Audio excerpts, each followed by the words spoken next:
breakthrough now used billions of times around the world. I'm pretty sure you didn't know that. Australian organisations across industries are now ahead of the curve in AI as well. Our universities are producing cutting-edge research in machine learning and ethics. Startups are addressing distinctly Australian challenges, from bushfire prediction to remote healthcare.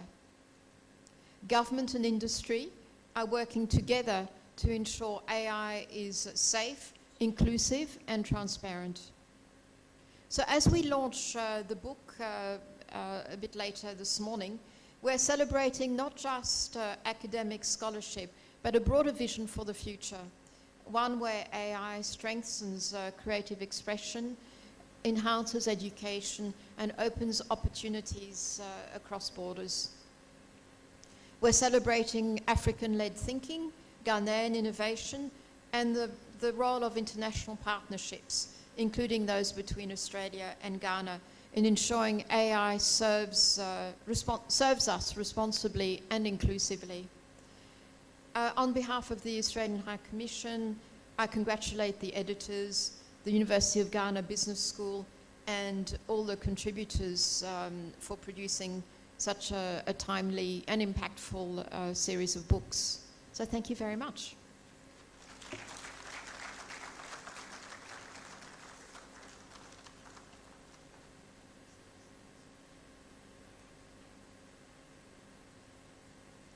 Please, another round of applause for Her Excellency as she takes her seat. Still on my acknowledgements, I'd like to acknowledge the presence of Dr. Prince Yawowusua Mwakun, Head of the Department of Computer Science at Valley View University, as well as all the students who are joining us from Valley View University. Kindly give us a wave. A round of applause for them, please. I'd also like to acknowledge the presence of Ms. Maud Ajele Ashong Elliott, President, Internet Society Ghana Chapter. A round of applause for her, please. I'd also like to acknowledge the presence of Madam Patricia Tay, College Finance Officer, College of Humanities. Ms. Tay, thank you for coming. And finally, I'd also like to acknowledge the presence of Mrs. Beatrice Pratt-Fosu, College Communications Officer, College of Humanities. Thank you very much, Mrs. Pratt-Fosu. I will now step into my role as panel convener and invite our panelists to the stage for the panel discussion.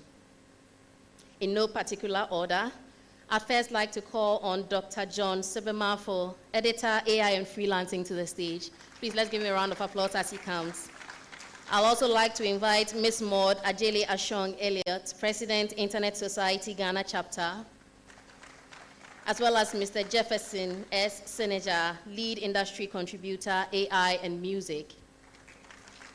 And last but not least, I'd like to call upon Honorable Engineer Dr. Mark Oliver Kevo, Director General, National Information Technology Agency, NITA. We will now begin the discussion.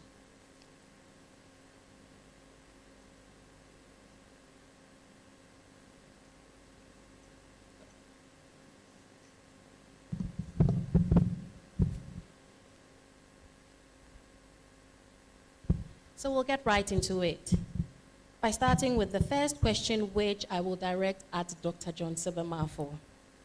Now, Dr. Mafo, I'd like you to draw on your book, AI and Freelancing, and tell us a bit about how, based on your findings from that book, AI is changing the face of freelancing and entrepreneurship in Africa.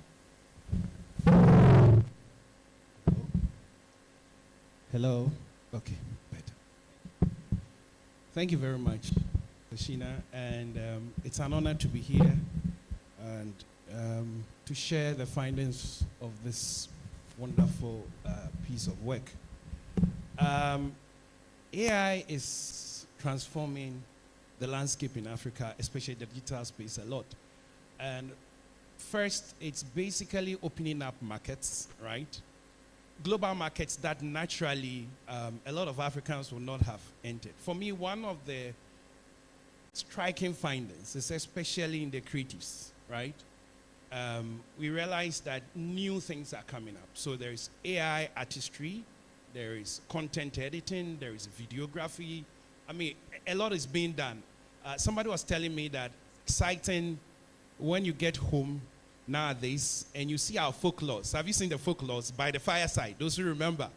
Now you can basically take your phone and then you flip and you get a whole series of folklores that have been animated, right? And you go through them. I was watching one where a man gets pregnant in a village. And you know, previously it would have been much difficult, but now it's more pictorial. Making these kind of things exciting, and it's allowing the African to contribute on the global stage. Secondly, when it comes to the space of entrepreneur perspectives, it's lowering the costs. The barrier to entry, right? It's seriously lowered. You realize that startups, which naturally would have needed a lot of infrastructure costs to be able to set up, now can do that. I mean, some of the graphics which needs to be edited, among others, previously you could not, because you don't have, Africans don't have that kind of finances generally. So you realize that when it comes to the tools, basically the tools also, Africans are quite at the forefront. And for me, some of the statistics were interesting. You look at in some on the Fiverr site that we pick the data from, you realize even in some areas, you realize that Nigeria, Morocco, and even the US are almost at par in terms of getting the gigs that are in that space. So it tells you that the space is changing. It's making the African have a voice. It's making the African be able to partake in the global space. And it's also ensuring that cost is lowered. So a lot of startups are coming up in this space. Thank you. Thank you very much, Dr. Malfo. A round of applause for Dr. Malfo. It was quite interesting when you were giving your submission because it was all positive. But we know there have been a lot of negatives touted about AI, especially in the space of freelancing when it comes to creatives. So would you say there have been any cons? Yes. Okay. Now, one of the things that we observed was this, and when it comes to the gender perspective, right? The ladies, our ladies are not quite, there is enthusiasm, but the amount of participation is quite low, right? And I think even in Africa, you look at the numbers, the Nigerians seem to be, maybe because they are populous, perhaps, but they seem to be at the forefront. But in our place like Ghana, it's not well, the ladies are not at the forefront. The other bit also we realize is there's some level of discrimination. When I talk about discrimination, and I think the Nigerians are at the forefront when it comes to the AI perspective, based on the data we had. But because they are Nigerians, sometimes when they make their voice known, it's received with a certain kind of bias, right? So they are not able to, let me put for a better word, when it comes to negotiating things like, they can't sort of be able to put a better price out there because the narrative inherent from how people see when people come from Nigeria becomes a problem. And so that is one area which I think is a bit on the negative side. The last bit, and I think this goes to especially us as Ghana. I want to narrow in as Ghana, and I'm happy Dr. Kevo is here. And that has got to do with infrastructure perspectives. Weak infrastructure, it's also worrying us, especially, I want to come to Ghana. Weak infrastructure is worrying us. We need to be able to have policies that drive a lot of these things forward so that the young ones can partake. They can really get in there. Because sometimes, whilst it may not look very expensive, $20 a month for a paid one, to a lot of young people who are in school may be a big issue. To me and you may not be a big issue, but to a lot of the young ones who want to. So can we have government, can we have policy makers intervening in these aspects, especially when they are in school, right?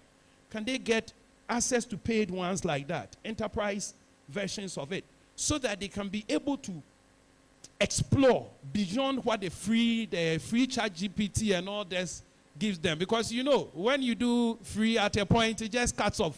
And you even realize that sometimes the results you are getting, you can feel that it's shallow, you know, it's not deep.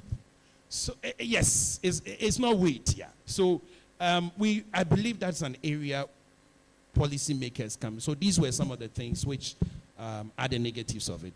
Yeah. Excellently put. Honorable, I can see you are taking notes. So we'll come back to you later on for you to give us your views on what Dr. Manfo has just said.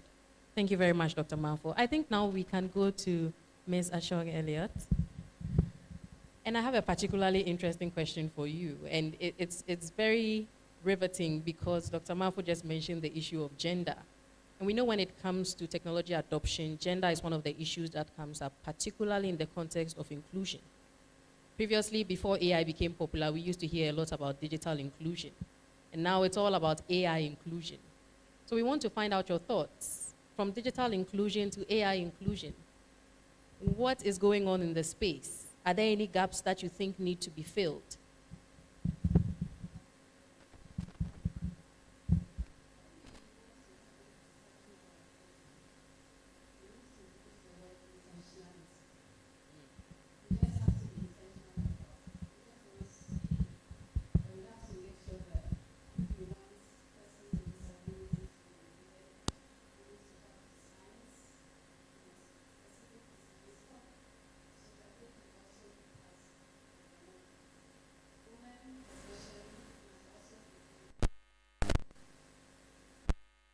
As well. So that is the word I would want to use this morning. So we need to really be intentional about making sure that we include everyone. The interesting thing about the internet now is that it breaks barriers. It breaks, boundaries. There's no geographical issues. And because of that, we need to make sure that the things we do now should have the globe or international standard as the standard for everyone. Yesterday, for instance, I had to facilitate a workshop for judges. And it's a way of letting them know that where we've gotten to, the talk about jurisdiction and how we handle these laws, punitive measures and all that. And also, one main reason for the facilitation is to also let them be interested in the crimes that are happening now when we are dealing with the internet, cyber crimes. And we need to have judges understand where we are, and we should have, if not even a special court, they should have knowledge in that and help with the right application. Thank you. Thank you very much. And I like the fact that you use the word intentionality, because AI seems to be developing very fast and in real time. Would you say that the inclusion in terms of AI and its use has been intentional? I don't think so. You've just left it in the open, assuming that everybody would, hop onto the train, but that is not it.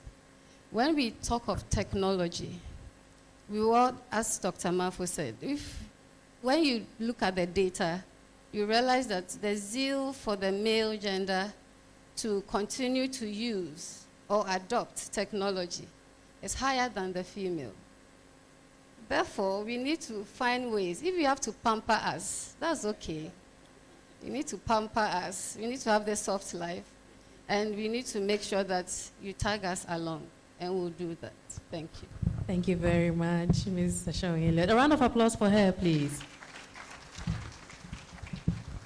So let's circle back to the creative industry. And here I'd like to rope in Mr. Seneja. Yeah. As an expert in the music industry and also in the creative industry, I'd like you to tell us a bit about how you think AI is changing both industries. Thank you very much. Changing. I would like to say reshaping, if you don't mind. there was this perception, again, the word changing, way before we started the research, which is AI is changing, AI is changing music, AI is changing music. And from the research, we found out that it's actually reshaping it. What we found out is that lots of the music stakeholders were actually using AI without even realizing it. Yes, so from production, beat making, all the way to deployment, all the way to sales, all the way to streaming, AI is in each and every of the music value chain. And that is so significant when it comes to music, because you had a lot of stakeholders who were actually using AI for so many years and without realizing it. And one thing I always try to let people know is that AI has been with us for over 20 years. It's the normal chat GTPs that made it available for the entire public. But everybody has this assumption that, oh, it just came out 5 years ago, which is not the right term. So it's completely reshaped the music industry, and this is something that I am most excited about. Again, you sounded very positive when you were talking about the reshaping, but we know there's been a lot of debate about the role of AI in the music and creative industry, particularly as it relates to authenticity, where they believe AI is taking away the emotion and unique artistic tendencies that we have in creative work. What is your take on that?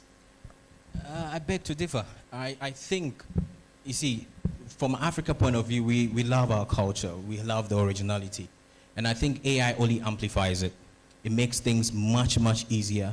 It breaks down those barriers, and it's something that I think should be considered in open arms. It shouldn't be shunned upon. So the use of AI in the entire process is something that is very much needed, especially for this part of the continent where we don't get to have things much quicker. So for example, a couple of years ago, if you made a song, you would have to take it all the way to South Africa for mixing and mastering.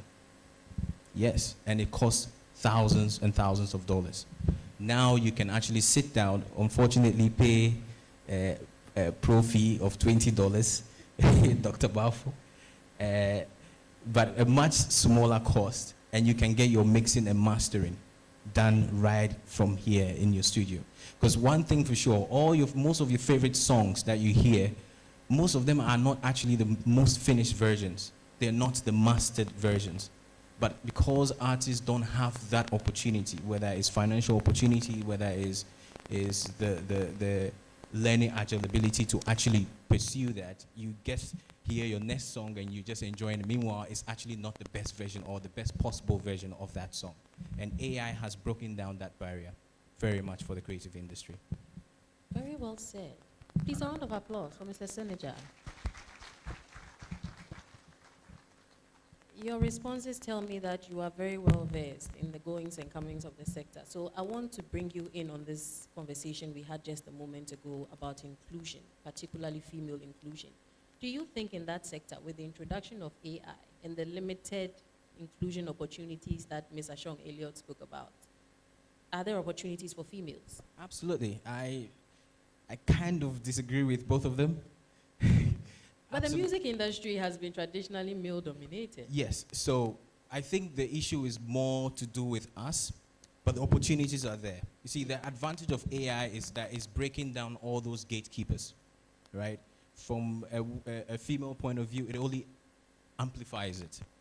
But when you don't need, for example, as a creative content creator, you don't need a whole team to do your mixing. You can just kick off with CapCut, mix it, and you can just be an entrepreneur as a social media influencer right from the start. You can sell your products instantly, but we just need proper education in terms of letting female entrepreneurs or females actually understand that, look, these opportunities are there and you just need to take the extra step, right? Obviously, the other risk is internet accessibility and cost. And I'm sure that's we'll soon go to our regulator. He's ready to answer all our questions. Yes. But I think the opportunities are there. And for women in the creative industry, AI is only there to amplify what you already have. You just need to make that step and embrace it. Thank you. Thank you very much, Mr. Senator. it, we can do it better. We'll now go to Honorable Engineer Dr. Kebo. I believe we heard a lot, especially from the points that Dr. Mutama made about the infrastructural challenges.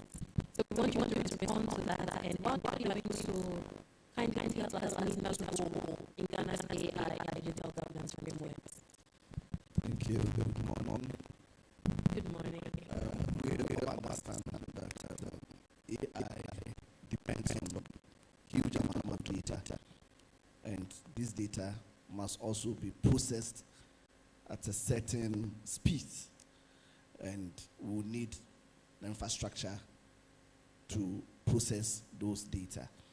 And it is one of the challenges that we have in this part of our world. So we want to adopt AI. We want to have a number of AI use cases in government and out of government, but we also need the infrastructure. Fortunately, we have a number of data centers in Ghana, enough to harness whatever data that we need, to store whatever data that we need. And a lot of private sector is also entering into that space. Most of the people who come around want to partner government or want to set up data centers in Ghana. One, because they think the political climate in Ghana is okay, and Ghana is safe, so when they put such an investment here, they may even attract people from other countries to bring their data here. The other infrastructure we are looking at is our cloud infrastructure. Because government has a policy of localization, and most of the countries, because of the value AI creates, most of the countries are pursuing data localization, because we missed the opportunity in the past, what we call the Gettysburg economy, where we produce raw materials, it is sent out, it is refined, and then it is sold back to us. We are mentioning huge cost of access to these learning models, ChatGPT and all those things. It is our data that they are training those AI models on. Data that is generated from us.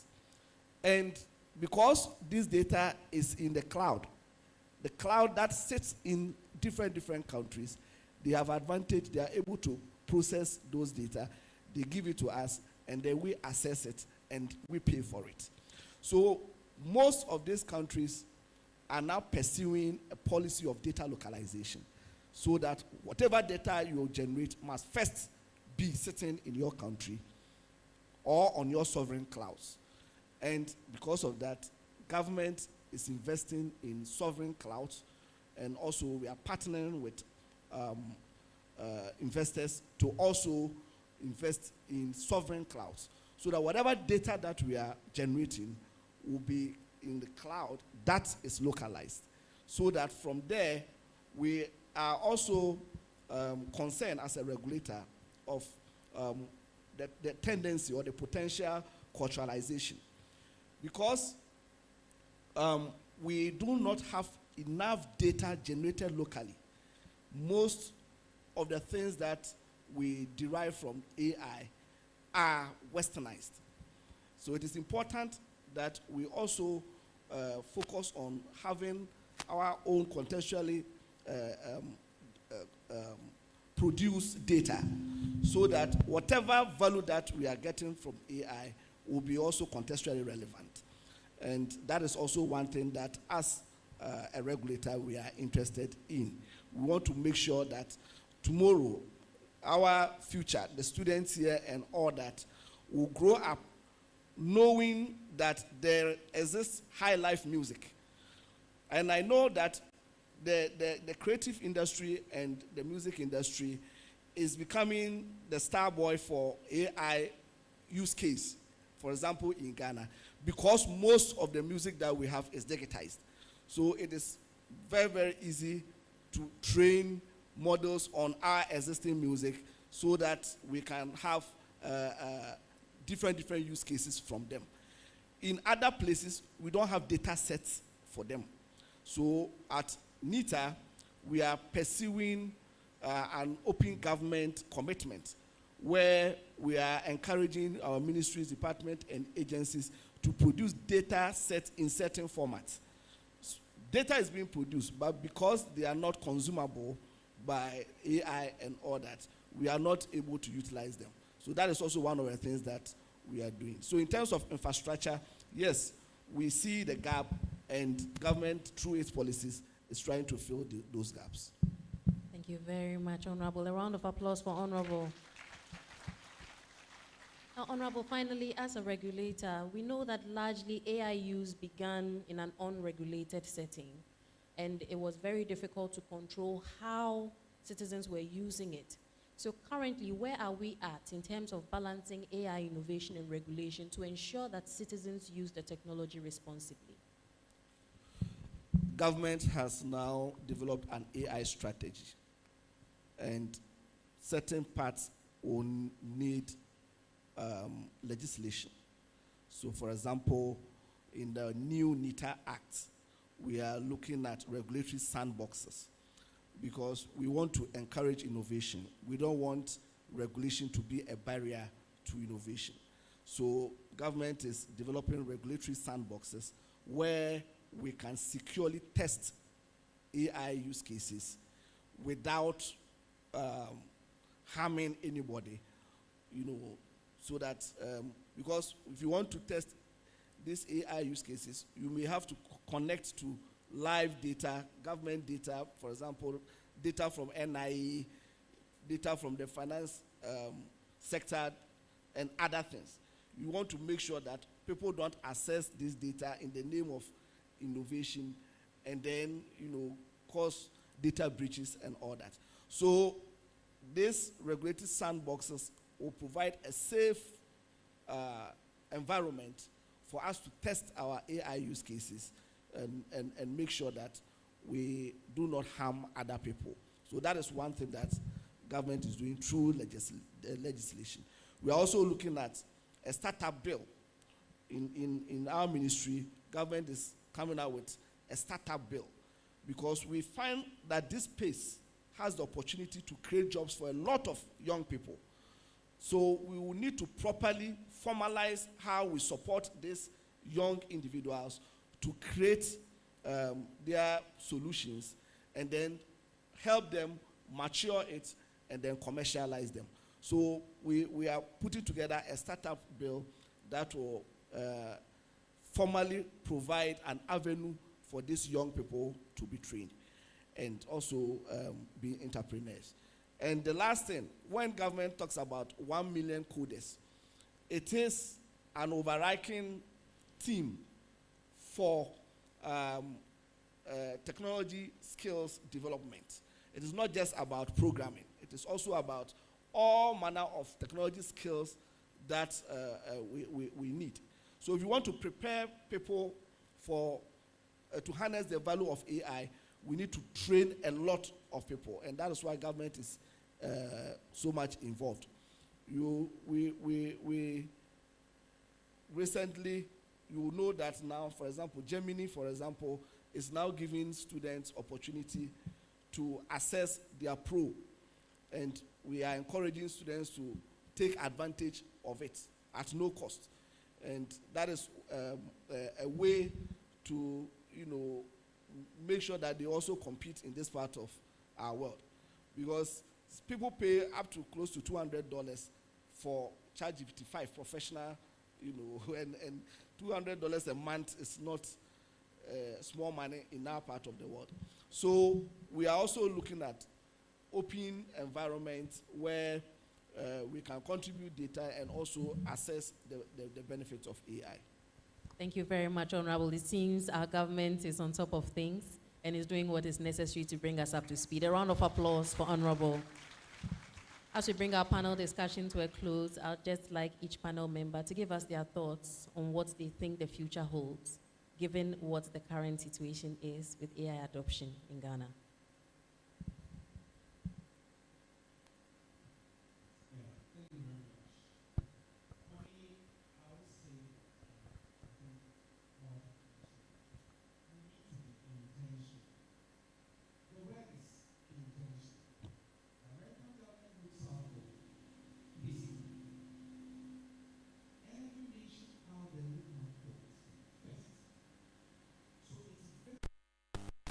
are intentional about it, because it is the only way we can also be at the global stage to offer what we have.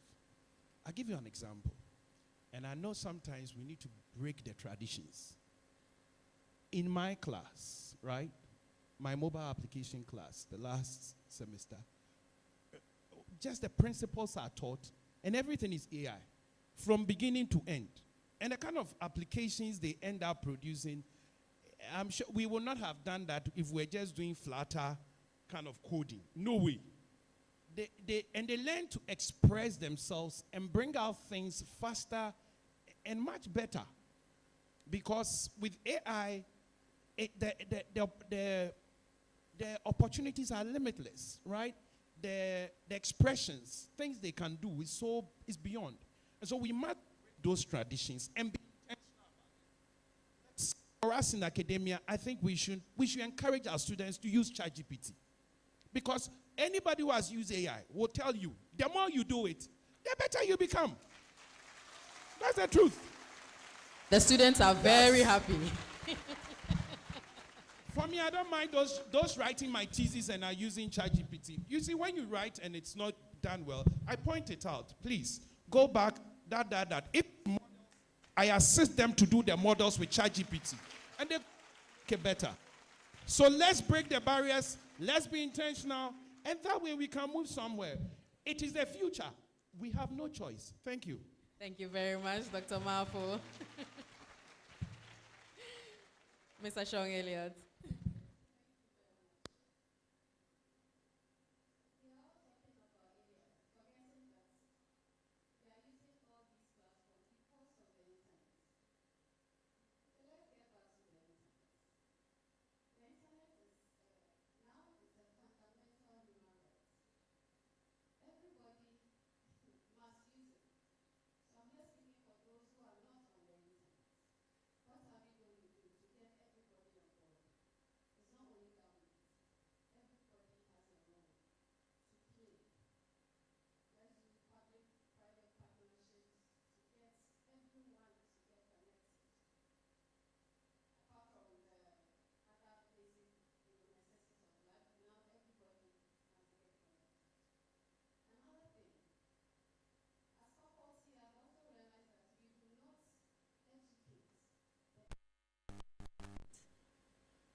We are all excited we are using it.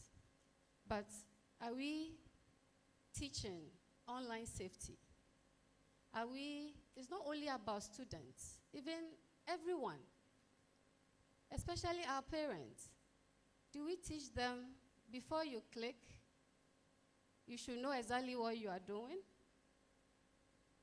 It's important that that kind of advocacy and education and awareness be something we should all do. That's something we do as Internet Society Ghana chapter, going around villages and in schools. Tomorrow, God willing, till Friday, we are storming the Eastern region secondary schools to preach online safety.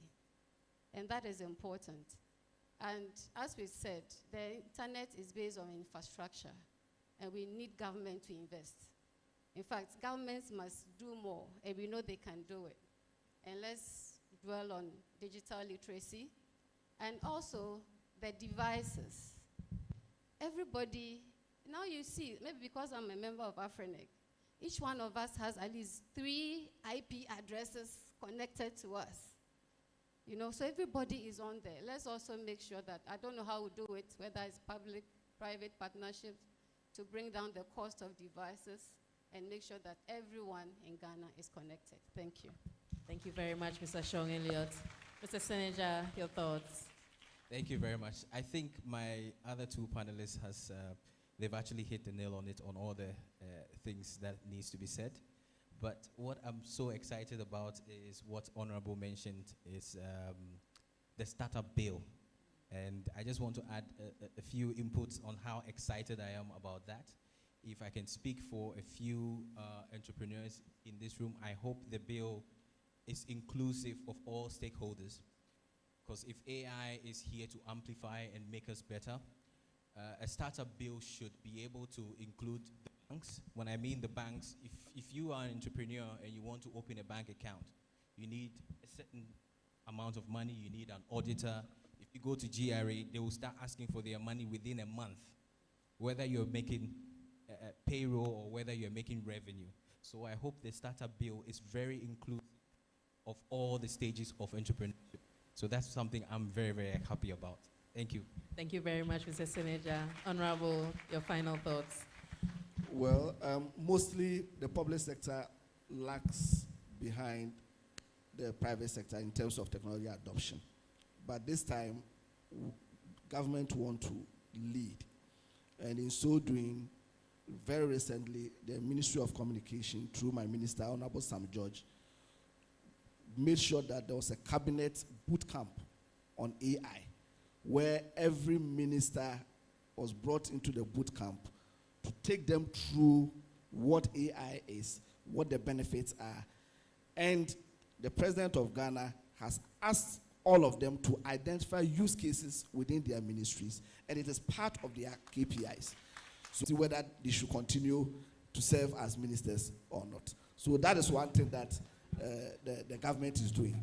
We don't want to be lacking behind, the AI conversation, the AI adoption. Just like in the past, we have lagged behind technology as a public sector. This time, we want to be at the forefront of it.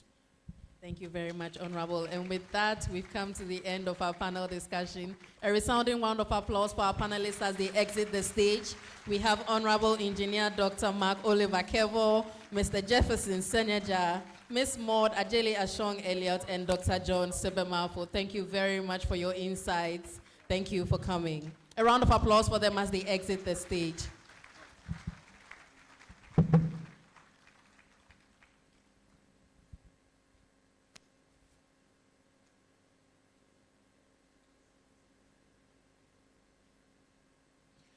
We will now take the book presentations and review.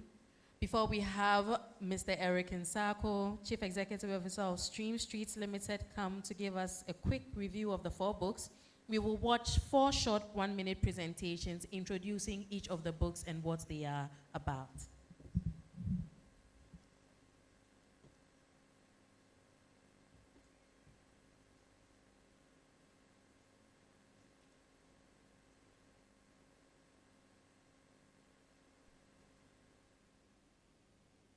This book, Leveraging AI for Freelancing, reveals how AI is reshaping global freelancing and unlocking new job opportunities, especially for Africa, Asia, and Europe. Through large-scale analysis of Fiverr and Upwork, it shows that AI freelancing is booming, with countries like Pakistan, India, Nigeria, and Kenya emerging as new powerhouses. The findings highlight the specific AI skills, prompt engineering, chatbot development, data work, and generative AI that drive high earnings. It also identifies the gender gaps, the rise of female AI developers, and how freelancers transition from gig work to corporate opportunities. Across 10 chapters, the book demonstrates how AI is enabling new entrepreneurial models, transforming remote work, and giving digital startups a competitive edge. This book, AI and the Creative Economy, uncovers how AI is revolutionizing content creation and influencer entrepreneurship across education, lifestyle, health, entertainment, and social media. Drawing on bibliometric analysis, original case studies, and practical toolkits, it maps the research landscape and shows the rise of AI-enabled creators. The findings demonstrate that AI boosts creativity, productivity, authenticity, and scale, enabling creators from rural midwives to tech YouTubers to transform their impact. It identifies major research gaps, including authenticity, platform labor, and digital identity, while offering a full training syllabus for creators to ethically and strategically integrate AI. This book, AI and the Music Industry, provides the first comprehensive analysis of how AI is reshaping music creation, production, distribution, and performance. It presents case studies of artists, producers, music publishers, and dance influencers who use AI tools for composition, mastering, choreography, and digital marketing. The findings show that AI is democratizing music creation, lowering production costs, and enabling independent artists to compete globally. It also reveals adoption patterns across continents using the Opportunity Ability Motivation framework. The book ends with a practical industry-ready syllabus that trains musicians, producers, and stakeholders to integrate AI ethically and creatively, positioning AI as a powerful partner in shaping the future of global music. This book, AI and Society, explores the ethical, regulatory, and human-centered challenges that arise as AI reshapes governance systems, labor markets, public services, identity, and social equity. A standout chapter exposes the growing threat of AI-enhanced romance fraud, revealing how deepfakes, generative text, and automated engagement amplify deception, emotional manipulation, and financial exploitation. By combining global and African evidence, the book highlights how vulnerable groups, particularly women and the digitally inexperienced, are disproportionately at risk. It concludes with actionable policy guidelines for regulators, civil society, industry, and governments to safeguard citizens, address online harms, strengthen digital rights, and ensure that AI contributes to a fair, safe, and resilient society.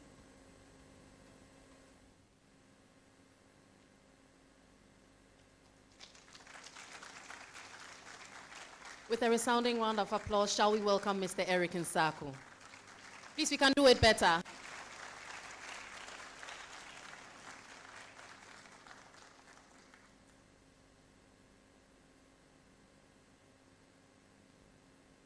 So, a very good morning to all of you. You kind of know that Generation X has arrived when you see this. And also, you see a watch, because I like to monitor the 7 minutes that I was given to do this. And then you see water.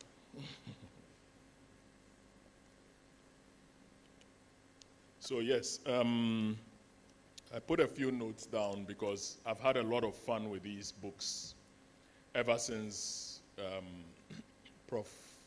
Richard did me the favor of getting some advanced copies. But for the first one, in the order in which I looked at them, the leveraging AI for freelancing, strange things occurred to me.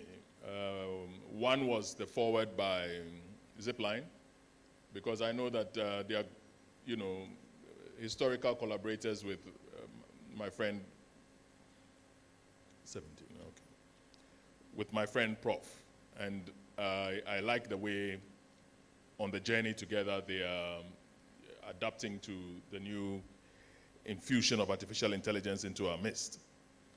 But the other thing that struck me was the profile of African involvement and the fact that Kenya was noted more in the area of writing and translation for gig work.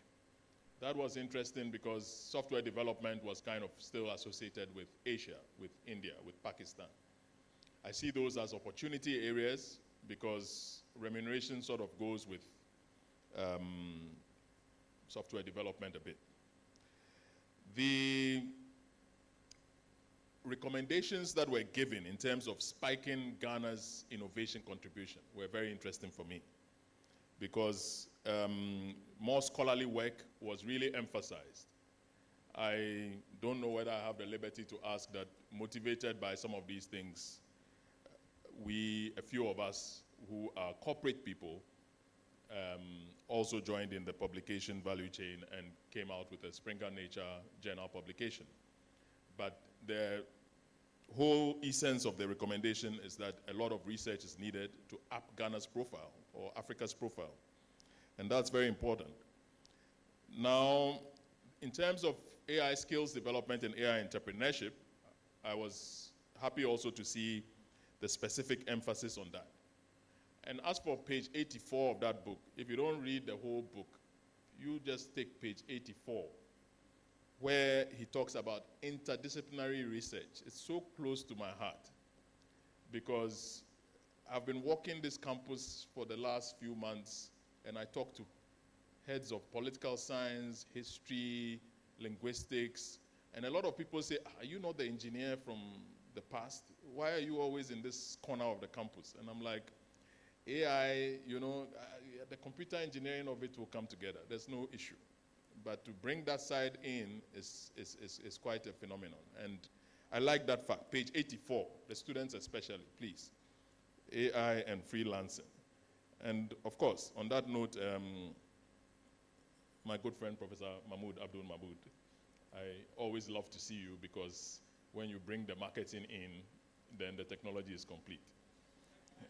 And so I found the profile interesting also for the African countries. This Nigerian thing is real. They are doing well. I see the numbers, 571 in terms of number of gigs on the fourth quadrant. The Ghana numbers are small. We should not hide behind small population and so on. We are not doing very well. And I think the ranking is clear. It's Nigeria, it's Kenya, it's South Africa, and the Ghana one is just there for respect. We need to work hard. They've put together the data. So right now, this idea of we are debating, it's all gone now. These 4 books contain everything that you need to know. So we need to go now and address the issues. The other one on AI and the music industry, it's interesting that the first point I noted is what welcomed me as soon as I got here. Because I've not seen Dr. Mafu in a very long time. So the first point I noted was, I'll see Dr. Mafu. And when I got here, he was the first person I saw. But in terms of the research questions, that one was also interesting because when I saw music industry, I said to myself, hey, these professors, so where would they approach it from? But I saw, yes, methodological approaches, that particular word, I thought, hey, I'm an Ashanti man, why do you want to do this? Methodological, it's too much. We like only simple words. The tree and English don't go together too well. But publication trajectory around digital platforms, I thought that was very good. The use of the Scopus database, the data, I enjoyed that, like really looking at what is being done. So again, the most cited countries, no surprises there, but it's an opportunity because it's kind of traditional. Europe, USA, Europe, Africa hardly gets mentioned there. Of course, the recommendation engines that Spotify has built and so on, I enjoyed that part. And I like the fact that I'm sitting by Dinah now because, those things I didn't know. I didn't know Jefferson Senaja was here a minute ago, but busy man, I'm sure he's gone. Oh, okay. So, yes, the things you guys are doing, really, it's just so exciting. And listening to him on the panel, I could tell that these are very real. I put there that there was a scholar, Leliang, 2024, who's writing about those things. But now that we have the live people, honestly, I will not read the Leliang thing. So the value chain of production was very well traced, and I enjoyed it because I didn't know it in terms of the studio work, the identification, financing, production, and so on. So that is as far as it goes for the music industry. And of course, the cases, what joy when I listed the cases here, Diana Kiumi, Park, Lisa Kwama, and so on, and then one case is now sitting to my left over here. So that's a lot of interesting work. And this was another one that I really found interesting, AI and the creative industry. Like I was like, how did these guys manage to do music separate from creative, like what are they going to do? But again, as they are professors, when I opened the book, I saw that they have done it. They've distinguished them, the two domains. So I saw, I put a question here that I was going to ask Prof. Sheena later. Prof. Sheena and I, we used to meet sometimes with her family at some breakfast location, but she's disappeared from there. So, but I was going to ask that, this word influencers, I thought it was, a few of us who use it, but I saw some scholarly traces of where it originates from and all that, and I said, hey, this is exactly what I'm afraid of. And as for the, use of Canva, GPT for ideation, you see, I was enjoying that. But when they got to global adversarial networks, computer engineering students are here, right? Computer science, computer engineering. Students, when the thing is getting technical, they don't put up their hand. But I know they are here. At that point, I was very excited because I felt like, hey, we are now talking about the real engines and we are applying it in real time to what is going on. So those are very good lessons, and I encourage everybody because it goes on, the one on the creative industry goes on to talk about, education, health, and a lot of other things.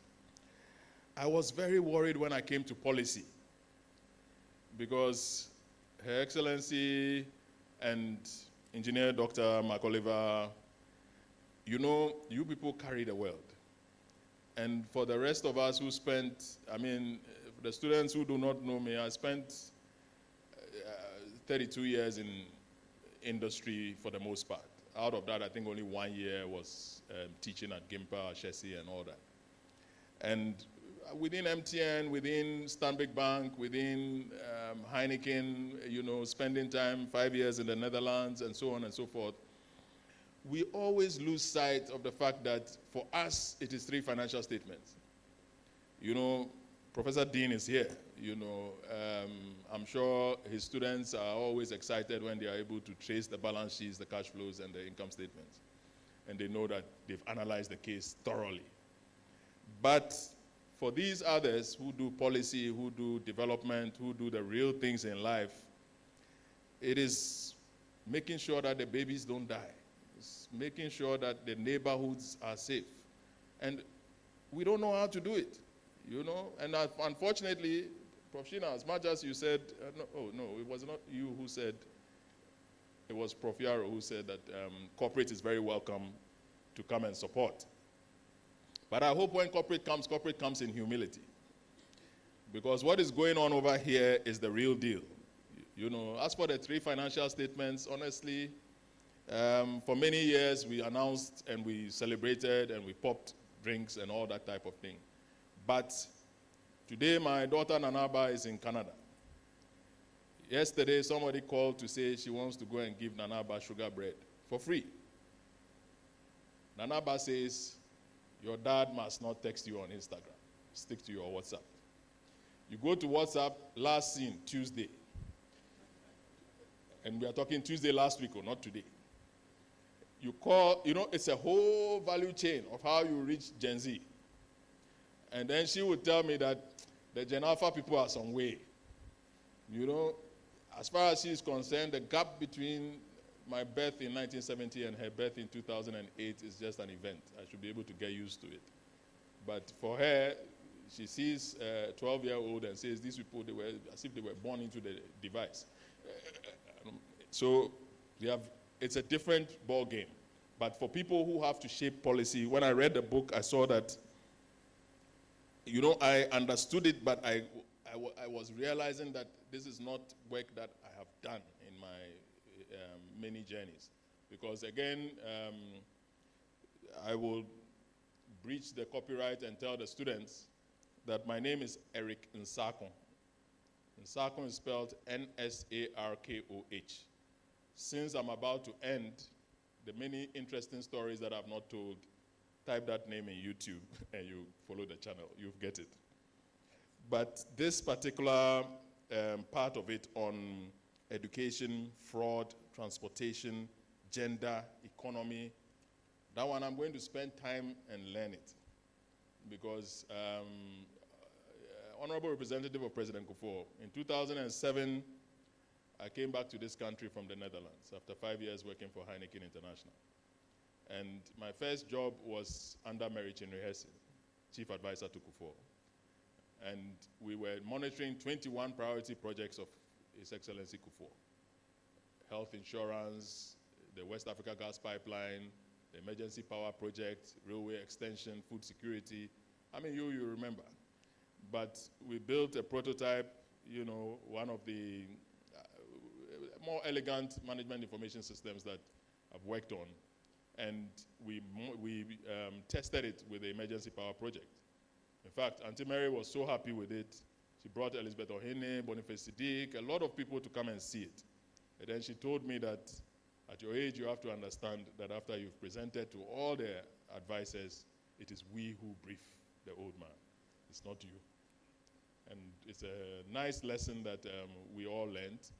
But looking at it all today, I might again take a liberty and say, in 1994, I was the first master's student in MIS on this campus. The project did not exist.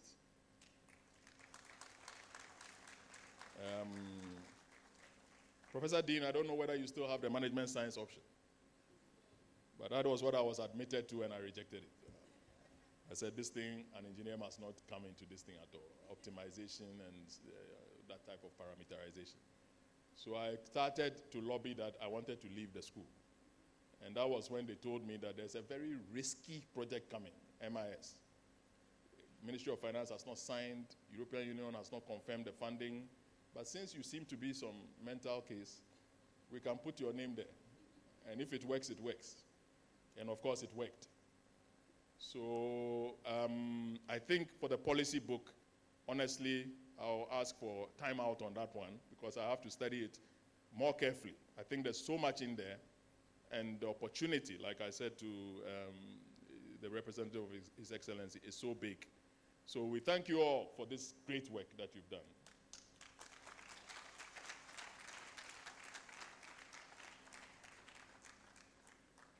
Thank you very much, Mr. Eric Nsako. A bit about Mr. Eric Nsako. He's the founder of Street Streams, creators of the Borno e-commerce platform. He previously headed the engineering team at Stanbic Bank Ghana Limited, where he oversaw the bank's digital strategy and provided leadership across operations, technology, partnerships, and related functions.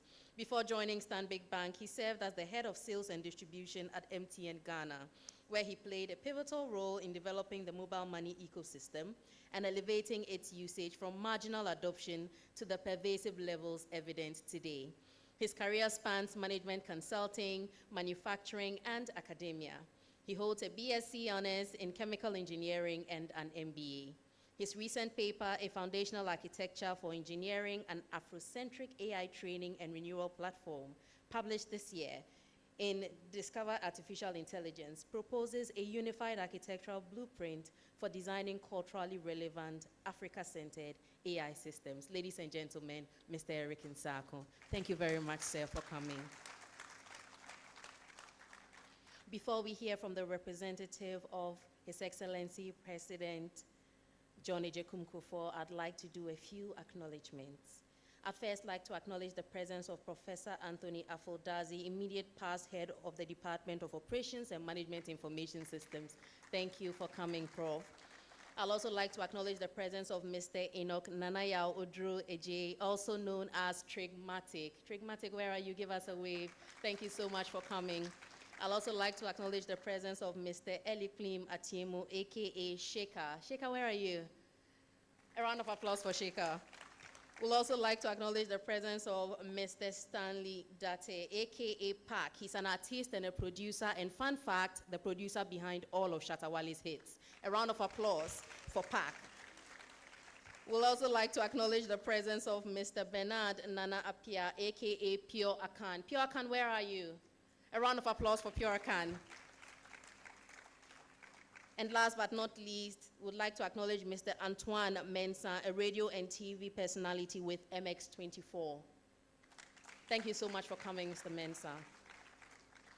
We will now proceed to take the remarks from our guest of honor, rather his representative, since he couldn't be here with us. With a resounding round of applause, let's welcome Dr. Pascal Brenya, Director, Kufuor Scholars Program.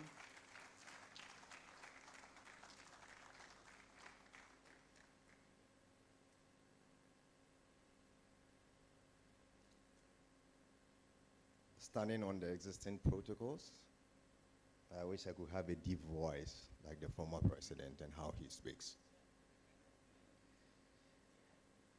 When I have a conversation with him this morning, he's in a good spirit, and he said, though I was born before computers, But even at my age, I spent time catching up what did not happen when I was younger. And for me, it was very inspiring. And he says, and let me quickly recognize also the four scholars who are actually in your midst. The former president always says that is the legacy he's leaving behind. So for them, the tag has always been the sharpest minds needs the finest advice. So the four scholars in the midst, that is from your grandpas, you affectionately call him. Now, he asked me two questions this morning. One of them is, why do lecturers use AI to be able to find out if a student has actually dubbed from AI? And I said, Papa, I don't know, and I don't have the answer.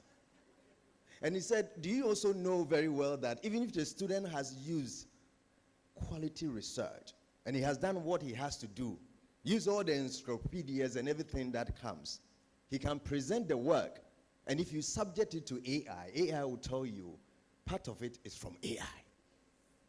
And he said, that is very confusing. So he said, we don't have a choice. That is the way to go.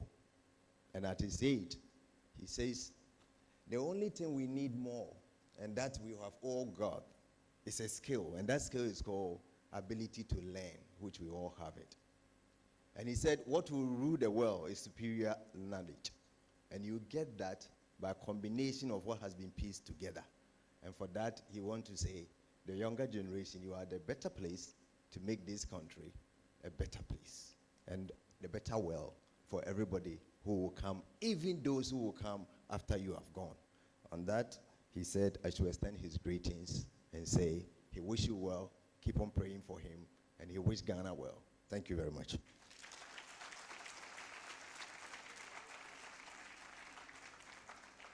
That was Dr. Pascal Prenya, representing His Excellency former President John Ejekun Kufuor. It's now time for the official book unveiling, and to help us do this, we'll call upon Her Excellency Ms. Berenice Owen-Jones to be assisted by Mr. Pascal Prenya, representing His Excellency John Ejekun Kufuor, and the Provost of the College of Humanities, Professor Joseph A. Yarrow. Also assisting will be Honorable Engineer Dr. Mark Oliver Kevo. Please let's welcome them to the stage with a resounding round of applause as they unveil the book series.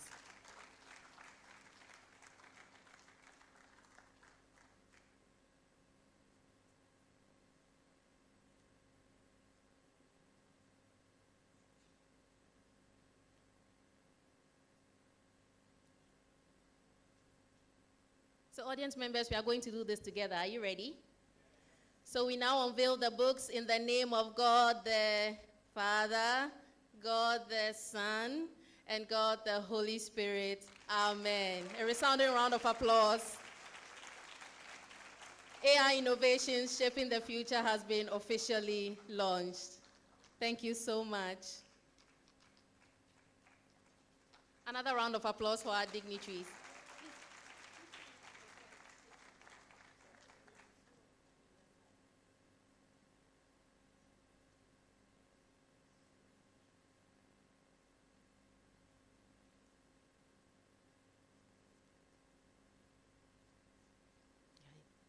Thank you very much. We are most grateful. Please, let's keep clapping for them as they take their seats.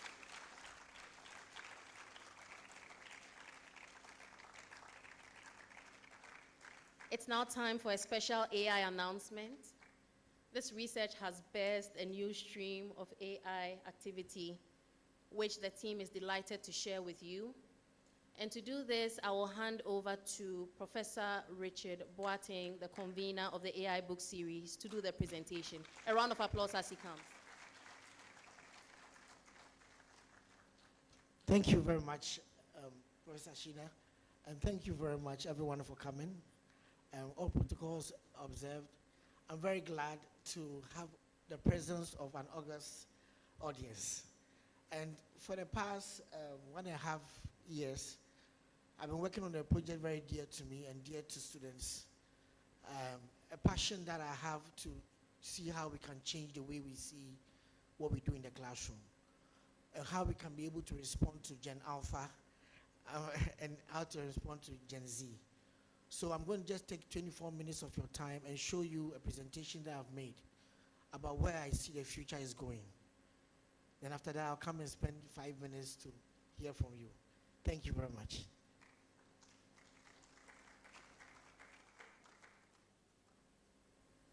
It starts like many evenings in homes across our country. A parent tired from work, a child tired from school, and between them, long division. Every evening, the struggle was real. Just try number 5, Kofi. Can I have something different? Something different. Something that speaks to how they think, how they feel, how they learn. Something for the generation that learns in rhythms. Gen Z, Gen Alpha, a generation that remixes knowledge, a generation that remembers sound, not silence. Can you imagine what could change if a long division lesson were written like a chart-topping Afrobeat track? First, let us check out such lyrics and lit them up. Verse 1. Step inside the bracket, see the dividend inside. Divisor on the left, cool rhythm in the divide. Ask, how many times can you fit without stress? Place the quotient on top, accuracy, no guess. Multiply it back, write it under real clean.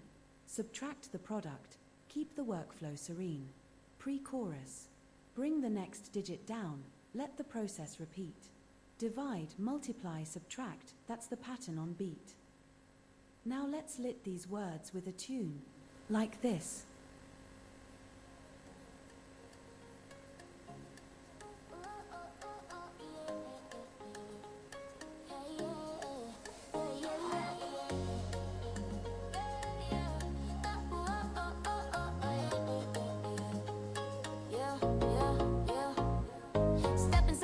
See the dividend inside, divisor on the left, cool rhythm in the divide. Ask, how many times can you fit without stress? Place the quotient on top, accuracy, no guess. Multiply it back, write it under real clean. Subtract the product, keep the workflow serene. Bring the next digit down, let the process repeat. Divide, multiply, subtract, that's the pattern on beat. Long division on the line. Break it down, every step calculated. The math like a crown. If it don't fit anymore, what's remaining stays there.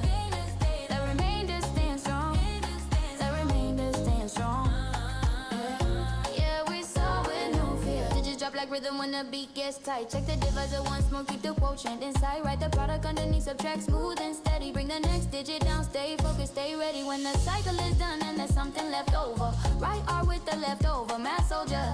Bring the next digit down, let the pattern repeat. Divide, multiply, stay locked in the beat. Long division on the line. Break it down, every step calculated. The math like I could crown. If it don't fit anymore, what's remaining stays there.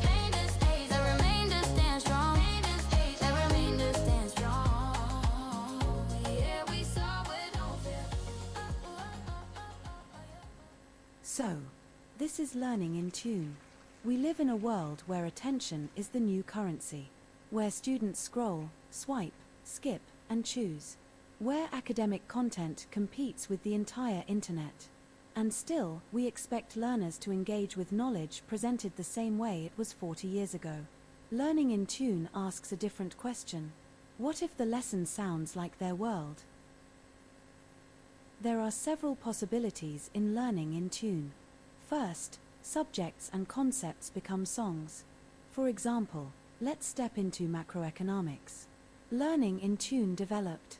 Keynes versus Hayek, the rap battle album as a high-energy, multi-genre hip-hop concept album designed to teach macroeconomic ideas through lyrical dialogue and musical storytelling.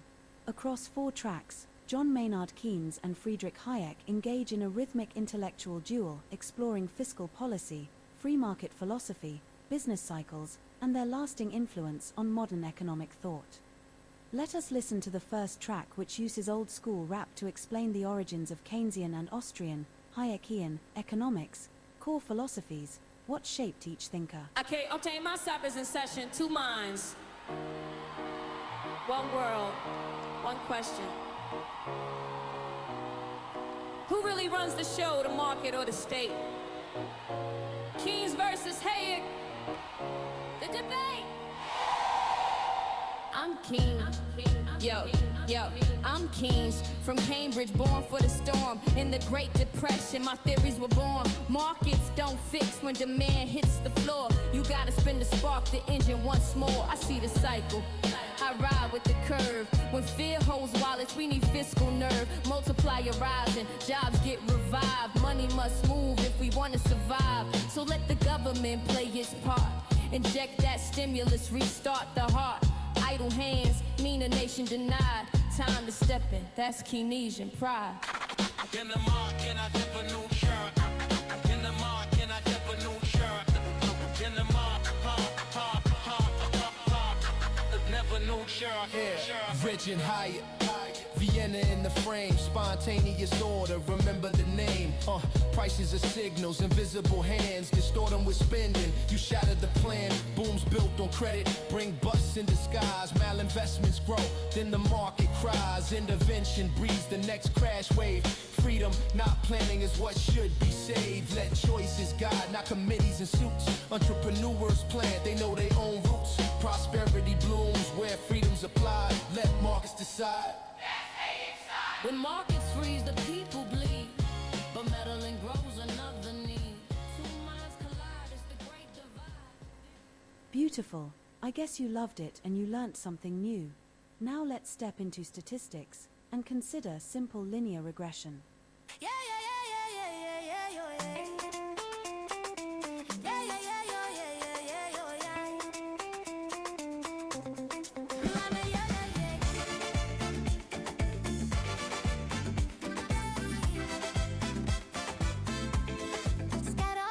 Chart. Tell me what you see. Line of best fit. Talk data to me. 1x, 1y. Relationship clear.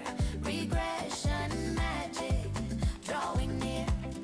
Slope rising up. Intercept set. Prediction ready. No regrets. Y equals beta, not plus beta 1x. We measure, we model, we check, we flex. Finding the trend in a sea of dots. That's how regression connects the spots. Hey, hey, hey. Residual noise, we keep it low. Minimize squares, let the learning flow. Train in the data, test it tight. Our fit gets stronger, numbers right. Least squares method, call it the key. Predicting the world statistically. Y equals beta, not plus beta 1x. We measure, we model, we check, we flex. Goodness of fit, R square on deck. Tells us how close we're tracking the spec. Dance of correlation, bright and loud. From sample space to data cloud. Line it up, fit it right. Predict the day, predict the night. Y equals beta, not plus beta 1x. We measure, we model, we check, we flex.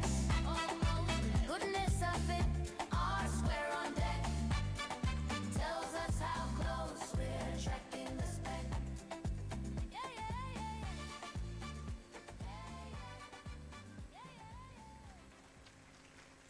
The second possibility is policy and civic education through rhythm. Picture explaining the Electronic Transactions Act, not in a 74-page document, but through a blend of Afrodrama plus EDM.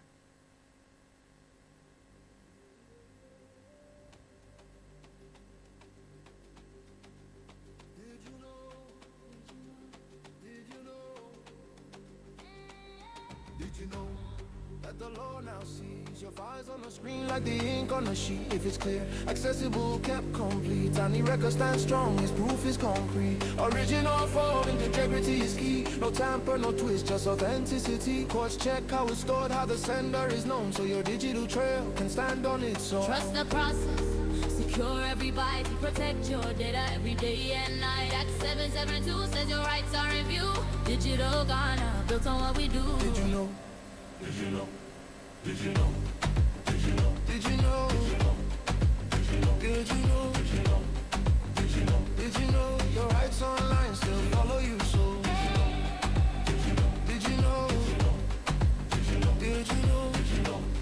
Did you know? Did you know your rights online still follow you? So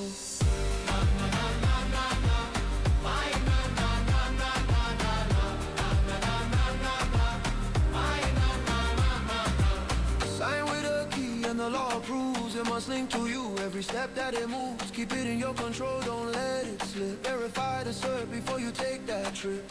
As a consumer, you must be told the price, the terms before the deal is sold. Refunds, timelines, privacy fees. Act 772 defends your liberties. But watch out, cybercrime is real. Unauthorized access, data they steal. Fraud, fake card systems they break. The law hits hard when digital lies are. Trust the process, secure every byte, protect your data every day and night. Act 772 says your rights are in view. Digital Ghana, built on what we do. Did you know? Did you know? Did you know? Did you know? Did you know? Did you know? Did you know? Did you know? Did you know? Your rights online still follow you, so did you know? Did you know? Did you know? Did you know? Did you know? Your rights online still follow you, so. That was the Electronic Transactions Act. The same can be done with every government policy and institutional statutes. The third possibility is the preservation of heritage and legacies. Great leaders in Ghana and beyond have given some iconic speeches which many of us may not remember or know about it in years to come. For example, in 2001, His Excellency President John Agyekum Kufuor gave an iconic speech in his inaugural as a president. Hence, the album, Golden Age of Unity, The Legacy Sessions, transforms the visionary speeches of His Excellency John Agyekum Kufuor, former President of the Republic of Ghana, into powerful Afrocentric songs that teach civic values through melody. Each track is drawn directly from one of his landmark speeches, calling for unity, human rights, economic growth, and integrity in leadership.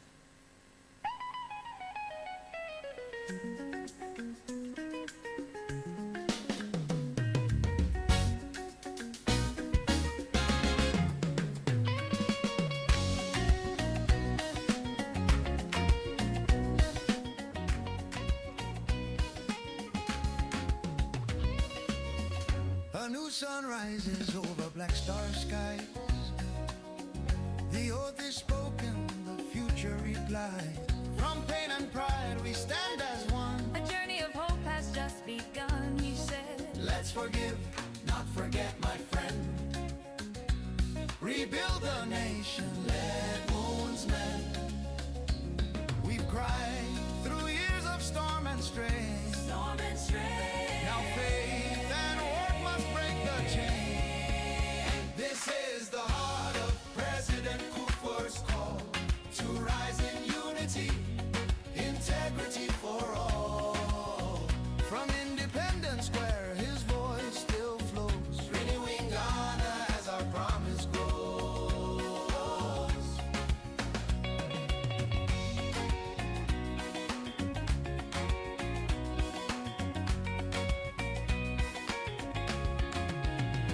Zero tolerance, the anthem rings. Cut the waste, let justice sing. Women of courage, youth of fire. Lift this land, lift dreams higher. He said no fear, No hate divide. Together we'll let our hope decide. This is the heart of President Kufuor's call to rise in unity, Oh, integrity for all.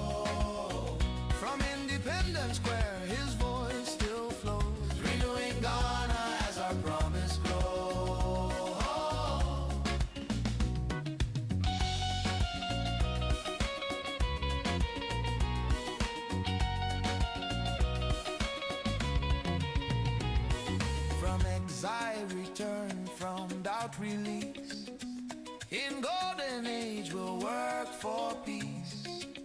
Let farmers, traders, dreamers know the seed of greatness starts to grow. New Dawn Ghana, lift your eyes. The black star shines. We rise, we rise. Oh, this is the heart of President Kufuor's call to rise in unity, integrity for all. From Independence Square, his voice still flows, renewing Ghana as our promise grows. New Dawn Ghana, lift your eyes. The black star shines. We rise, we rise. New Dawn Ghana, lift your eyes. The black star shines. We rise, we rise. Oh, this is the heart of President Kufuor's call to rise in unity, integrity for all. From Independence Square, his voice still flows, renewing Ghana as our promise grows.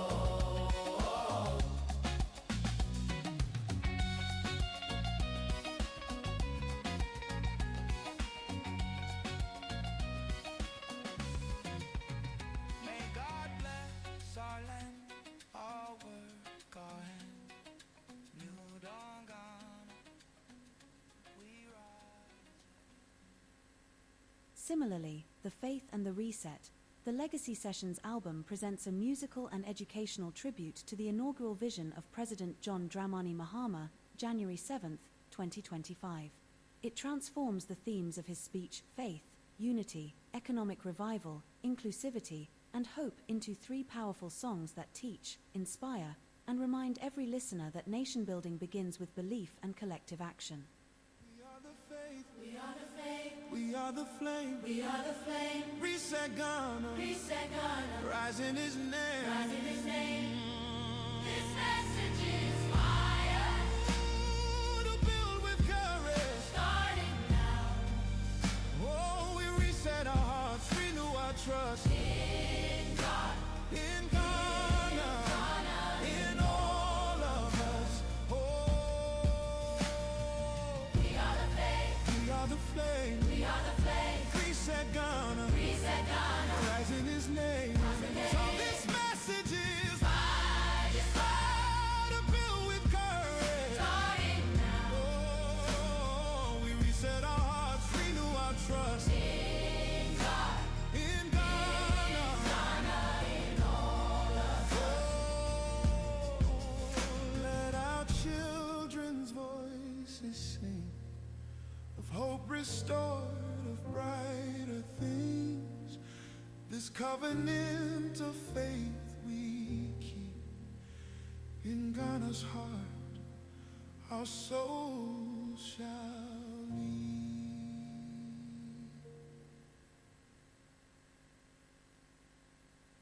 Learning in Tune is transforming research into art. Research papers, presidential speeches, public debates, all become educational music narratives. Hence, our 4th possibility is cross-disciplinary learning for every age group, from high school trigonometry to university data governance to public-facing civic education. Learning in Tune adapts to the learner, not the other way around. Because if learning must compete with entertainment, why not make learning entertaining?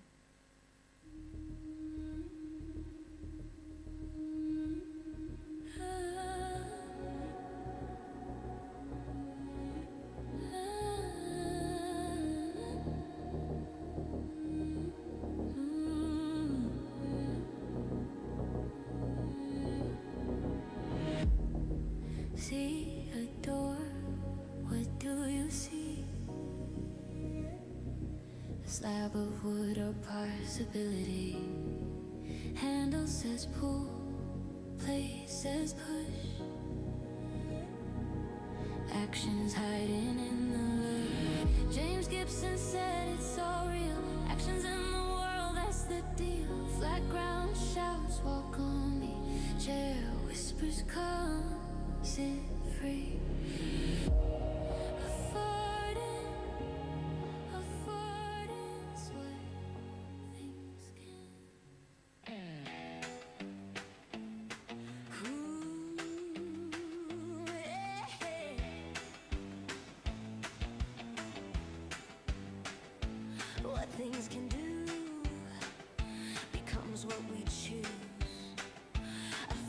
exists, but we make it true.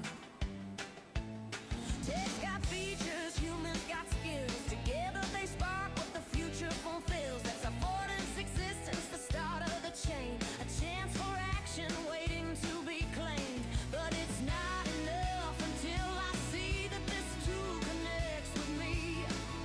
Perception shines, the guiding light, turning hidden into sight. From possible to real, from thought to effect. Affordance is the path we detect.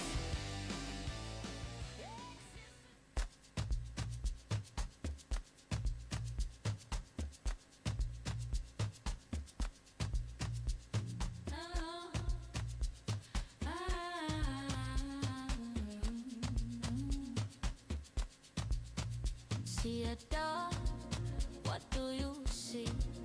A slab of wood or possibility? Handle says pull, plate says push. Actions hiding in the look. James Gibson said, it's all real. Actions in the world, that's the deal. Flat ground shouts, walk on me. Chair whispers, come, sit free. Affordance, affordance, what things can do. Not just the object, but me and you. You just listened to the track What Things Can Do in 3 genre, electropop, pop drama, and amapiano. What Things Can Do is our groundbreaking pop learning album that transforms one of the most influential ideas in psychology and design, affordance theory, into music that moves both the mind and the heart. Blending electropop, synthwave, and reflective storytelling, the album invites Gen Z listeners to dance through theory, turning complex academic ideas about perception, technology, and human action into catchy, memorable hooks. You just listened to the track What Things Can Do in 3 genre, electropop, pop drama, and amapiano. What Things Can Do is our groundbreaking pop learning album that transforms one of the most influential ideas in psychology and design, affordance theory, into music that moves both the mind and the heart. Blending electropop, synthwave, and reflective storytelling, the album invites Gen Z listeners to dance through theory, turning complex academic ideas about perception, technology, and human action into catchy, memorable hooks. And that is why Learning in Tune exists. To make learning not just understandable, not just memorable, but unforgettable. Learning in Tune, where knowledge becomes music, and music becomes learning. You can access Learning in Tune on YouTube, Spotify, and Apple Music, and all other streaming platforms, and this is a new birth, a new beginning. Thank you for your attention.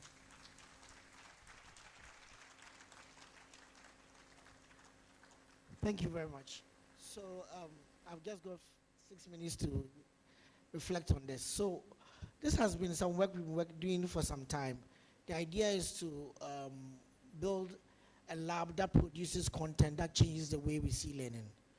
And we began that with we have about 39 videos as of yesterday on YouTube, but currently we worked on more than 12 albums. Just that the way this works is that we built a whole AI engine to study different types of content.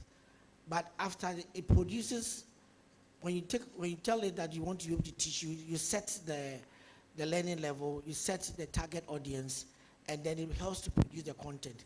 But you also have to have human intervention, an expert, who will look at the content and compare it to what you are trying to teach, and try to look at the learning level. So you just don't produce because it's interesting. And some genres are better for certain type of content than the other. But what's quite interesting is we are in an age that if it's mathematics, if it's chemistry, you find a way of telling the story through words and music. And we are hoping that I went to Thailand some time ago and I saw that the library had an audio library where texts, where people had earphones, so just listening to spoken textbooks. there were audio textbooks. And I said, oh, that's the case. There's a future that we can have a library here that you can actually just come in and just come and do your revision by looking at specific concepts that you are struggling to study and be able to learn from this particular extension. We'll look forward to redesigning our textbooks. You read a chapter, there's a video, there's an audio for you to listen to. So this is a future that we are beginning, and hopefully next year we can tell a bigger and wider story. Thank you very much.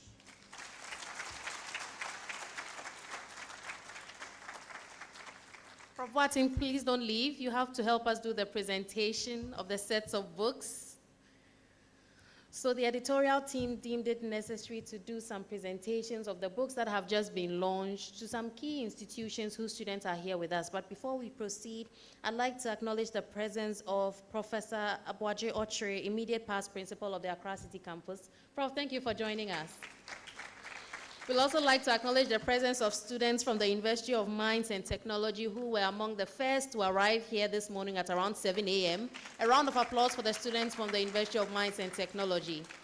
And while we are on that, I'd like to invite them to be the first group to receive their set of books from Professor Richard Watting. So the representative from the University of Mines and Technology, kindly come forward and receive your books. A round of applause as she comes. That's Ms. Zelda Aku, one of the editorial team members. Thank you very much for coming.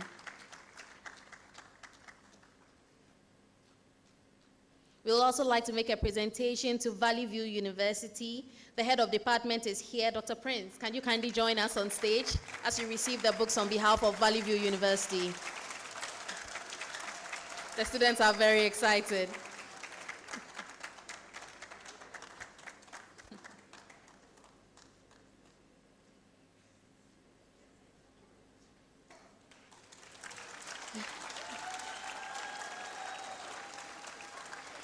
We'd also like to make a presentation to Central University. They were unable to join us here today. We don't know if there's a representative. Unfortunately, there's not. We will have their books sent to them. But please, a round of applause for Central University as well. And then finally, the last set of books go to the Director General himself of the National Information Technology Agency, NITA. Honorable, kindly join us on stage. We want you to continue the conversation on our behalf and ensure that we get the needed infrastructure to move to the next level. A round of applause for the Director General as he receives his books.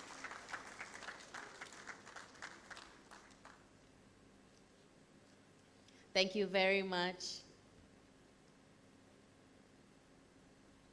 Another round of applause. Thank you very much, audience members.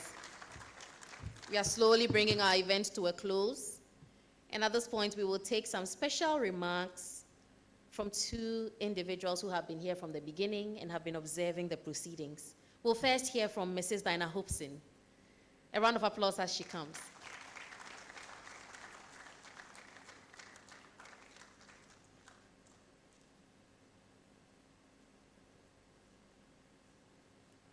Thank you, Prof. Sheena.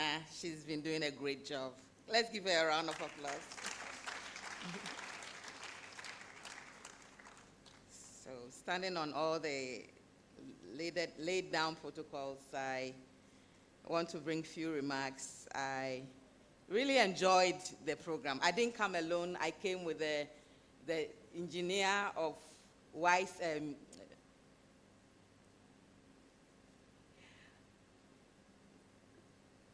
Mr. Waisaja. He's an engineer. He worked with the late Lumba for some of his hits, special music. He's a great engineer. Thank you.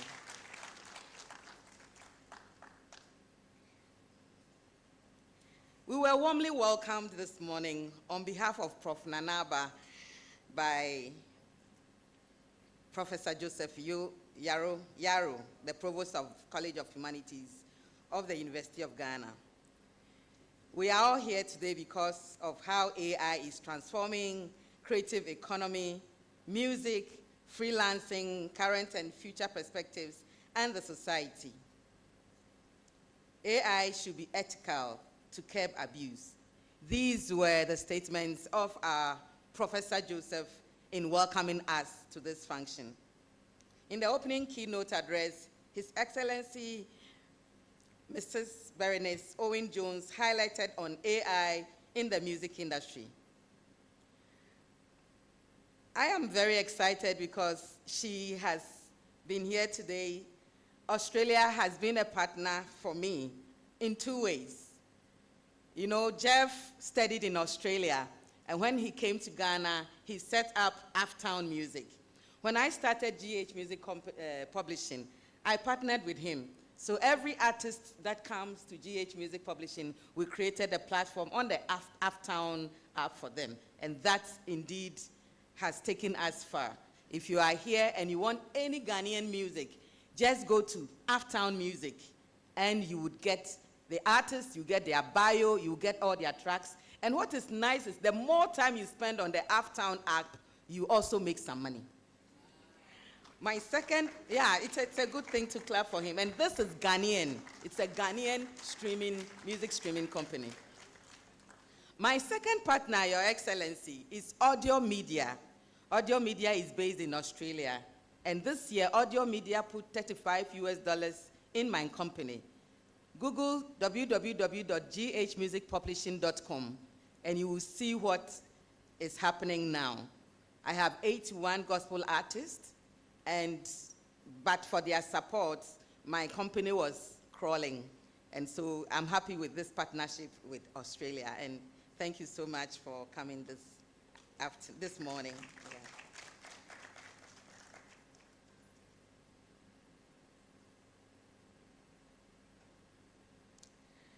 Prof. Sheena excellently moderated the panel discussion.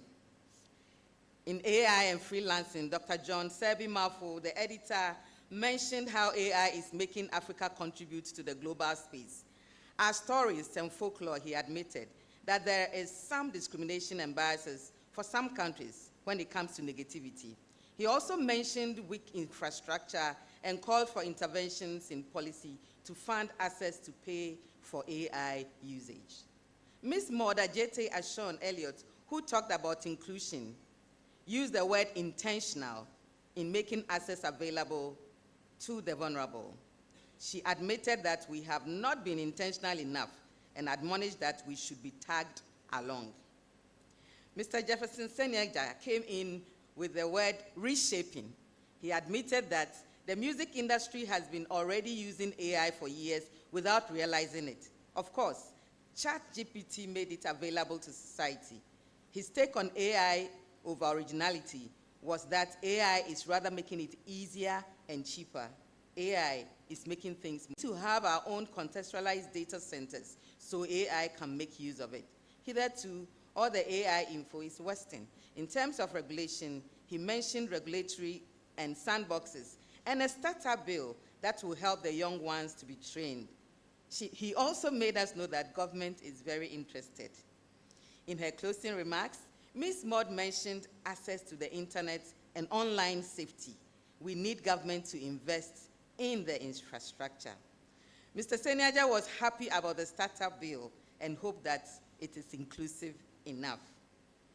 Our Honorable mentioned that government do not want to be left out and would like to be the forefront when it comes to AI.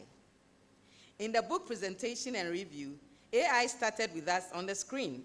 It did a good job taking us through all the 4 books visually, within some few minutes. Mr. Eric Insakwa, CEO of Street Streams Limited, took over and admonished that everyone should read page 4 of the AI and Freelancing. He indeed added the human touch and brought in details that our AI presentation didn't touch. He identified and related with people in the auditorium and who were featured in the books and the authors, and then other interesting stories he gave us. This one of them is, he ended by thanking the authors for the great job they have done. I really enjoyed His Excellency John Ejikum Kufuor's remarks delivered by Dr. Pascal Brenya. He said that at his age, he is still learning things that were not available when he was young, and we can all still learn new things. The official AI announcement was my wow factor. My favorite was the song for His Excellency J. Kufuor's message. Professor Richard Boateng and his team has done a yeoman's work. And as the humans behind the AI announcement, I want us all to give them a big round of applause. I hope the book will be made available to every school in Ghana. Thank you.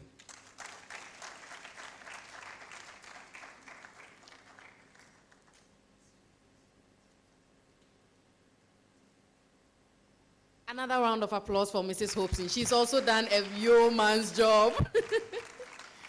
We'll take some final remarks from Trigmatic on behalf of the creatives on their reflections of today's presentation. A round of applause for Trigmatic as he comes.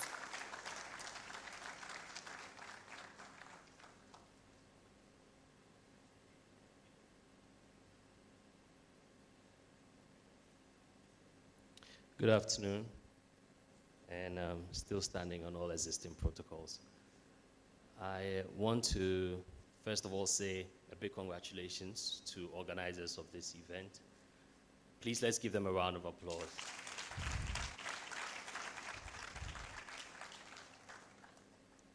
Also, to all of you who attended, give yourselves a round of applause. When Jeff sent me an invitation, I wasn't thinking I was going to meet a lot of students. I've always said to myself, anytime I'm invited to such events, I hardly meet the people who must benefit from the event itself. And so a big round of applause to all the institutions that brought in their students and to the students as well. I want to say it's very humbling to be in the presence of Her Excellency, Madam, who is the High Commissioner to Australia. When she was speaking, she said that the country has been very intentional in pushing an agenda, and one of the speakers during the panel discussion also mentioned the same. I think that, I mean, that's the take home for me. Intentionality is something we've dropped the ball on as a country, whether from the creative space or from any other aspects, any other sector. You can see that people have passion, have the drive, we have the know-how, but intentionality is what will actually center it and give the necessary results. And so for me, this will be my take home. And then the last presentation meant so much to me because when I was a student, I struggled with my memory. And I personally had to put songs together to write my exam most of the time. And so for people who may be like myself, I always say that not all students are quote and unquote dumb or may not know. Some just don't remember. And these are genuine concerns that we must consider. And so that last presentation was very nostalgic for me. It meant so much to me. I personally have thematic music clubs, and we were doing this manually. So for me to see that, I'm hoping to have a discussion with Prof to see how we can also, probably maybe just a class will be better by showing the students, playing this for the students than to, because I was spending money on teachers, spending money on feeding. It's an after-school club, and we're already in about 8 schools. And so that's a lot of money going every time. And I'm not the most streamed artist in Ghana. So that cuts all of that. And maybe I'll speak with Prof and see how we can focus on the primary students in the primary institutions and JHS. I want to say thank you, and on behalf of the rest of the creatives who are here, Sheikha, the producers, Waisa, Madam herself, because she did a good job, I can't really give remarks on the event. She gave details. So I'm just going to generally say a big thank you. The creative space, we appreciate this. We're hoping that we could also get some of the books. Yes, because we also need it. I mean, and once you sing, even if you don't know how to sing, once the person pressing the keys is playing the right notes, it can pick your voice and give you all of that. So AI is heavily part of us. Lastly, I want to end by saying that what will help all of us to embrace this is adaptive leadership, because as much as this is very technical, it's also an adaptive challenge. People resist change, not because they don't understand it. I don't even believe that people resist change. I think people, they resist when they account their losses. And so when you look at all the presentations here, a lot of people are going to lose their jobs. And so immediately people will start counting their losses, and then they will fight all the technology that is existing. And so I would say, with the world we're moving in, is very exponential. Empower yourself by reading and learning so much. Learn the prompts, get to understand how the AI works, get to understand how you can also teach. And for the creatives, a lot of companies now are buying, they're paying for AI learning, and so you can start looking in that direction. Thank you so much. And thank you, Jeff, for this invitation. I really enjoyed every bit of it. Thank you very much, Rigmatic. We have one last presentation before we go, and we'll invite Dean Triniba Kodria of the University of Ghana Business School to help us make this quick presentation. Dean, can you kindly join us on stage? A round of applause as he comes.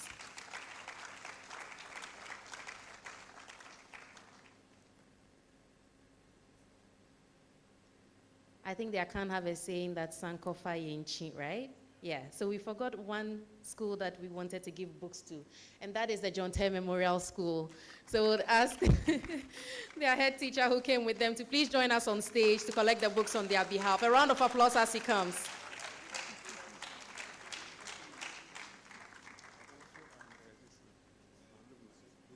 Oh, please, he's also an alumnus of the University of Ghana Business School. He wanted us to know that, so that's his dean. Thank you so much. Thank you, Dean Triniba Kodria. All too soon, we've come to the end of our program for this morning. It's been enlightening, it's been insightful. There have been several high moments, and all this was possible because of the benevolence of our organizing partners and sponsors, and I'd quickly like to acknowledge them. So please, I'll go through the list, and then afterwards, we give them all a resounding round of applause.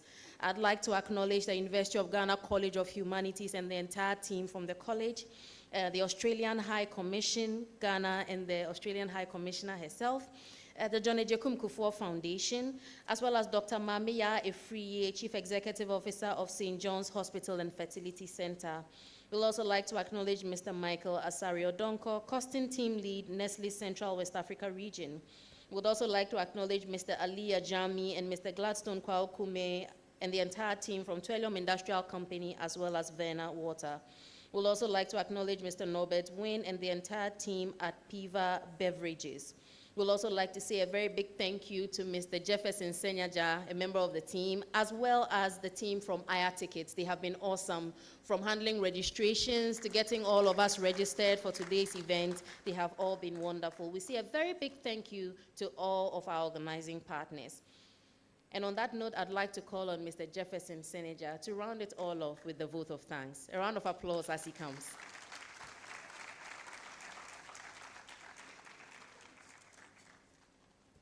Thank you very much.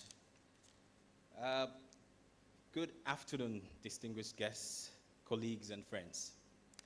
On behalf of the editorial team, contributors, I extend our sincere thanks to everyone that has made today very possible. To former President John Ejekum Kufuor, represented by Your Honorable Dr. Pascal Brenya and John Ejekum Kufuor Foundation, thank you very much for honoring this occasion, and your presence here means so much to us. To Her Excellency, Ms. Bernice Owen-Jones, your presence here today underscores the importance of Africa's leadership in shaping AI. We are deeply grateful for your support here today. And on a personal note, Your Excellency, your presence here means a great deal to me. It's a great honor that Australia is well represented in the journey of AI for Africa. To Honorable Dr. Mark Oliver Kevel, thank you for highlighting the critical role of governance, infrastructure, and making sure that at least government is ever ready. To the artists, Sheikha Park, Ms. Diana Hobson, Antoine Mensah from the creative industry. Thank you very much for honoring this occasion. Your presence here means so much. To our keynote speakers, reviewers, panelists, and moderators, especially Professor Sheena Love-Your-Boatin. Please, a round of applause to her, please. Thank you for guiding us in today's rich and timely conversation on the opportunity and risk of artificial intelligence for creatives, freelancers, policymakers, and society.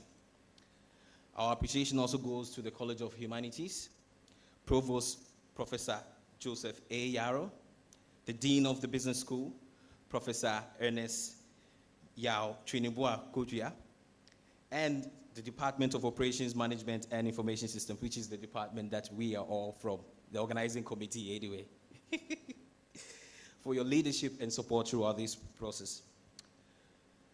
We acknowledge also the Cedi Conference Centre. They've been very, very hospitable to us, our development partners, and their entire organization, who's worked tirelessly to make sure today is a success. Today's launch is not just an unveiling of 4 books. It's a call to action. An invitation for academia, industry, and government to work together to ensure that Africa is not merely just an adopter of AI, but actively shaping it, guiding it, and benefiting from it from the day onwards. Finally, to everyone that has joined us, students, researchers, entrepreneurs, creators, professionals, thank you so much for being part of today. We invite you all to be part of the conversation after this. There's a bit of networking and refreshment. Thank you.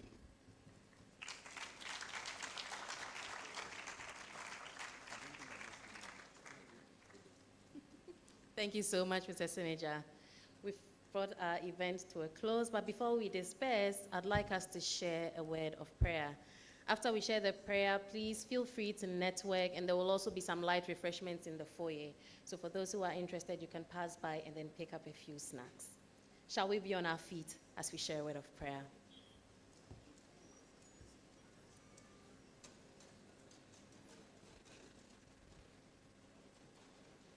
Father God, we thank you for a wonderful day such as this. We thank you for successful proceedings. We thank you for bringing all of our dignitaries from their various destinations here, and we thank you for giving us the grace to have a successful launch. We pray that as we disperse, you grant us all journey mercies. Help us to be able to all get safely to our various destinations, and we will be careful to say thank you to you at the end of the day for all that you have done. In Jesus' mighty name have we prayed with much thanksgiving. Amen. Thank you all for coming, and God bless us all.